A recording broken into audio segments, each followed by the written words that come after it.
BJP national spokesperson Shehzad Poonawalla has launched an attack on the Congress and asked if the Congress is mohabbat ki dukaan or dhamki ki dukaan. Poonawalla's remarks come on the heels of the senior Congress leader and the former Madhya Pradesh Chief Minister Kamal Nath's warning to the MPs of Niwari district administration, where he said action would be taken while thinking about the coming 5-year election. So again, a blame game being played between the BJP and the Congress. This is on the anvil as there is going to be Madhya Pradesh election that is going to be taking place. 17th of November is when the voting takes place for the assembly polls. ये आज साफ प्रशासन सुन ले, 6 दिन बचे हैं। Police वाले आप भी सुन लीजिए, आपकी कौन सी वर्दी होगी मैं देखूंगा। साबोटाज किया जाए। क्या कांग्रेस पार्टी मोहब्बत की दुकान है या धमकी की दुकान है? ये कोई पहली बार नहीं है। इससे पहले कमलनाथ जी ने भी मंच से अधिकारियों को धमकाया है, कहा है कि सुधर जाओ वरना देखिए हमारी सरकार आई तो क्या क्या करेंगे।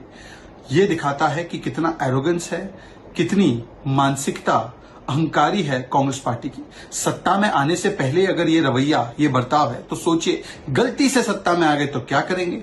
इसीलिए आज ये मोहब्बत की दुकान नहीं, ये धमकी की दुकान है।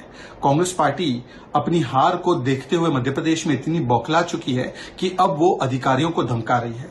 इलेक्शन कमीशन को इसका संज्ञान लेना चाहिए और इस पर तुरंत कार्रवाई करनी चाहिए। दिग्विजय सिंह जी अपनी बौखलाहट दिखा रहे हैं। एक तरफ तो उधर कपड़े फाड़ने की प्रतियोगिता चल रही है और दूसरी ओर क्योंकि उन्हें पता है कि जनता भी उनके कपड़े फाड़ने वाली है, इसीलिए अधिकारियों को धमकाकर, डराकर वो चाहते हैं कि पूरी चुनावी प्रक्रिया को मैनिपुलेट और साबोटाज किया जाए। क्या Congress Chetan on the telecast with me. Chetan, obviously a war of words taking place. It's quite inevitable, keeping in mind the election, the voting that takes place in Madhya Pradesh is a high stakes battle between the Congress and the BJP.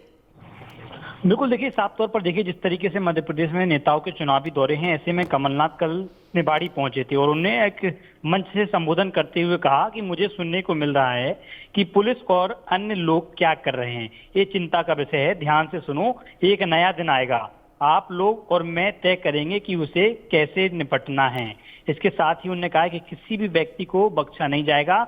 6 दिन बचे हैं, अधिकारी जो चाहें करें, लेकिन याद रखना आगे 5 साल बिताने हैं। इसके साथ ही उन्होंने संबोधन करते हुए भी कहा कि अगले 5 सालों में उनकी सरकार मध्य प्रदेश में आने वाली है और कांग्रेस 5 साल तक सत्ता में रहेगी। तो कमलनाथ के बयान पर अब बीजेपी ने भी पलटवार कर दिया है और मोहब्बत की दुकान या धमकी भरा अंदाज बताया, क्योंकि जिस तरीके से कमलनाथ ने इसके पहले भी कमलनाथ ने बयान दिया था, कपड़ा फाड़ पॉलिटिक्स शुरू हुई थी, तो पहले अब बीजेपी नेता इसको अब एक राजनीति बना रहे हैं कि पहले कमलनाथ ने कहा था कि कपड़े फाड़ो, अब मध्य प्रदेश की जनता जो है कांग्रेस के कपड़े फाड़ने वाली है। तो कहा जा सकता है कि ऑलराइट, मेरे साथ बने रहिए Chetan. Also telecast with me is Narendra Saluja, he is the BJP spokesperson. Narendra Saluja, this war of word continues to be intensifying now.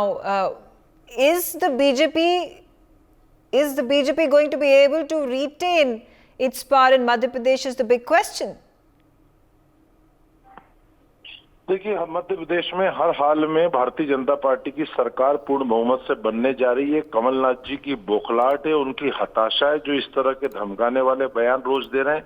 कभी कहते हैं मेरी चक्की बारीक पिसती है, कभी कहते हैं कल के बाद परसों आएगा, कभी कहते हैं वर्दी उतार दूंगा, कभी कहते हैं देख लूंगा, कभी उनके जो अन्य नेता हैं वो कहते हैं थाने में उल्टा टांग देंगे, कभी कहते हैं निपटा देंगे, कभी कहते हैं सूची बना रहे हैं।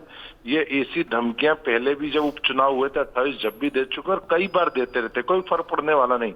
प्रदेश का सरकारी अधिकारी कर्मचारी रोज इनकी धमकियों को सुन रहा है। ये किस प्रकार उनका अपमान कर रहे हैं, उन्हें देखने की बात कर रहे हैं। ये जिस प्रकार से इनका अंदाज है धमकाने वाला, ये रोज कहते हैं कि पुलिस, पेशा, प्रशासन हम सबको देख लेंगे और हम सबका एक एक का हिसाब किताब करेंगे। सब नोट कर रहे हैं, सारे अधिकारी कर्मचारी इनको जवाब देंगे, क्योंकि वो भी एक इंसान है। एक उनके प्रति भी इस तरह की भाषा किसी भी जिम्मेदार व्यक्ति को उपयोग करना कहीं भी उचित नहीं है। For more such videos, subscribe to the NewsX YouTube channel, hit the bell icon.